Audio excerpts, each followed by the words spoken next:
les ombres du dépeceur de Mons. Une énigme sanglante dans la nuit boréenne.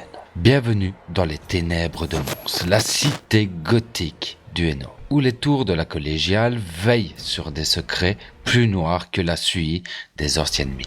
Ici, entre la haine et la trouille, ces rivières au nom maudit qui serpentent comme des veines ouvertes. Un fantôme a traqué 5 âmes fragiles. Il y a près de 30 ans. Pas un monstre de film d'horreur, mais un prédateur réel, méthodique, dont les lames ont coupé la chair avec une précision chirurgicale. 5 femmes disparues dans l'ombre du quartier de la gare, leurs corps hachés en 37 morceaux, jetés comme des déchets dans des sacs poubelles gris. L'affaire née en 1997 reste un cold case béant, un abîme judiciaire qui hante encore la Belgique. En 2025, à 2 ans de la prescription, une nouvelle piste vacille dans le brouillard.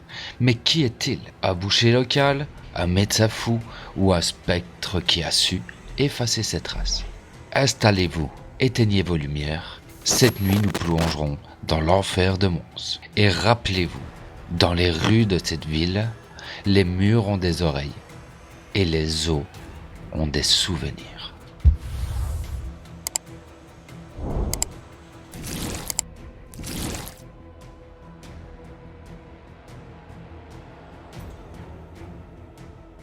Imaginez-vous Mons en 1996. L'Europe tremble encore des échos de Dutroux, cette plaie nationale qui a fissuré la confiance en la justice. Mais à Mons, une autre horreur court, plus discrète, plus intime.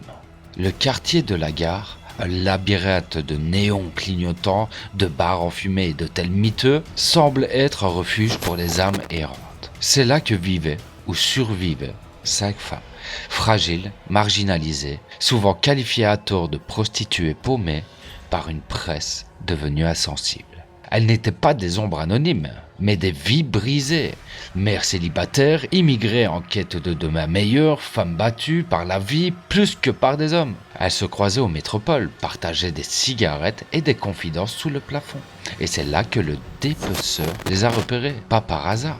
Il connaissait leur routine, leurs faiblesses. Habitués du quartier, peut-être. Un taxi de nuit, peut-être aussi. Les enquêteurs, eux, penchent pour un local. Un homme entre 30 et 50 ans, charismatique en surface, mais rongé par une rage froide. Les morts ne datent pas d'un seul hiver. Elles s'étirent sur des mois, peut-être un an. Les corps, retrouvés en état de décomposition variée, trahissent une traque patiente. Pas de cri d'alarme, pas de disparition signalée tout de suite. Ces femmes vivaient dans l'invisibilité sociale. Le tueur les attirait-il avec des promesses, des verres offerts au comptoir, ou les enlevait-il dans l'ombre des ruelles, un chiffon sur la bouche? On ne sait pas. Mais ces coupes, ces coupes, précises, nettes, comme celles d'un abatteur ou d'un chirurgien, oscillées aux articulations, chair séparée sans gaspillage, pas de traces d'armes à feu, malgré des rumeurs sur un suspect passionné d'armes. Étranglé, empoisonné, le mystère persiste, car aucun tronc complet n'a été retrouvé, juste des fragments flottant dans la haine, comme des feuilles mortes. Samedi 22 mars 1997, une pluie fine trempe les pavés d'un faubourg ouvrier de Mons. Olivier Motte, policier à cheval, patrouille le long d'un fossé boueux sous un pont. Son cheval s'agite. Un chat errant fouille quelque chose étrange au bord de l'eau. Motte descend, approche, et son monde bascule. Une main pâle, ensanglantée, émerge d'un sac poubelle noir. À l'intérieur, un avant-bras coupé, sectionné, des doigts crispés comme en forme d'une prière. L'air empeste la chair putride. La police boucle le secteur et là, l'horreur s'emballe. 9 sacs supplémentaires, alignés comme une moisson macabre. Des jambes tronquées, des bustes mutilés, des têtes aux yeux vitreux. Au total, 10 sacs ce jour-là, marqués de l'inscription Knock East, une station balnéaire flamande. Mais en réalité, ces sacs faisaient partie d'un lot défectueux vendu à prix cassé dans une solderie montoise de la rue des Capucins. Dedans, des sous-vêtements de couleur vive, comme des éclats de vie jetés en pâture au vert. Le médecin légiste de soigner, appelé en urgence, vomit sur place. « C'est du travail de pro », murmure-t-il. Les parties du corps montrent des stades de décomposition différentes. Certaines fraîches, d'autres remplies de moisissures. Les morts, eux, remontent peut-être à l'hiver 1996, ou bien peut-être encore avant. 2 jours plus tard, le 25 mars, au chemin de l'inquiétude, qui est un nom prophétique, n'est-ce pas? Un promeneur trouve un 11e sac.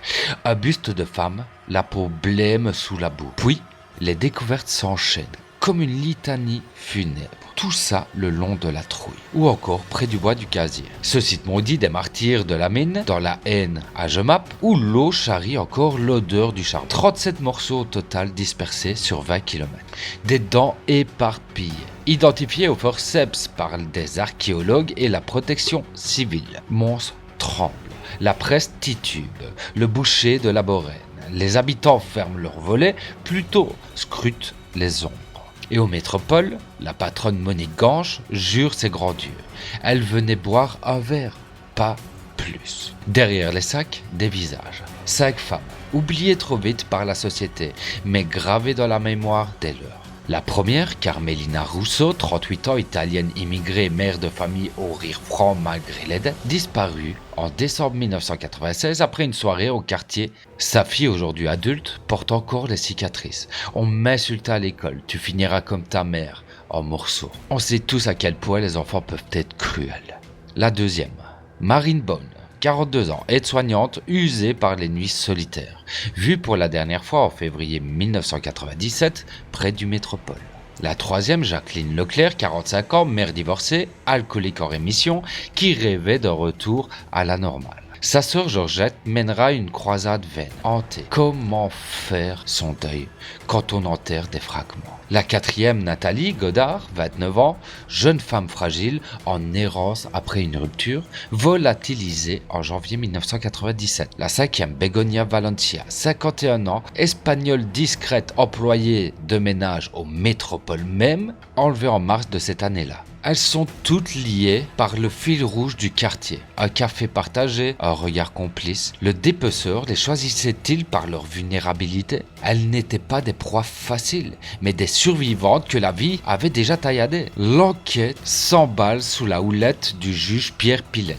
Un roc au parquet de Mons. Né la cellule Corpus. 10 flics au départ, gonflés à 20, mais plombés par le raz-de-marée du trou. 1700 dénonciations, des portraits robots diffusés, des fouilles au tamis le long des rivières. L'ADN, il lit les scènes. Grâce au sperme sur les vêtements, achevé dans un sac, pas de match dans les bases de données. Le tueur, lui, est un fantôme. Suspect, la patronne du Métropole, interrogée, blanchie. Le docteur Jacques-Antoine, médecin de bossu, arrêté en 2010 pour agression, mais écarté. Ces lettres anonymes mentionnent des armes, or aucune victime n'a été abattue. Peut-être aussi un boucher local, un employé peut-être de la solderie des sacs. En 2025, c'est cette piste qui ressuscite.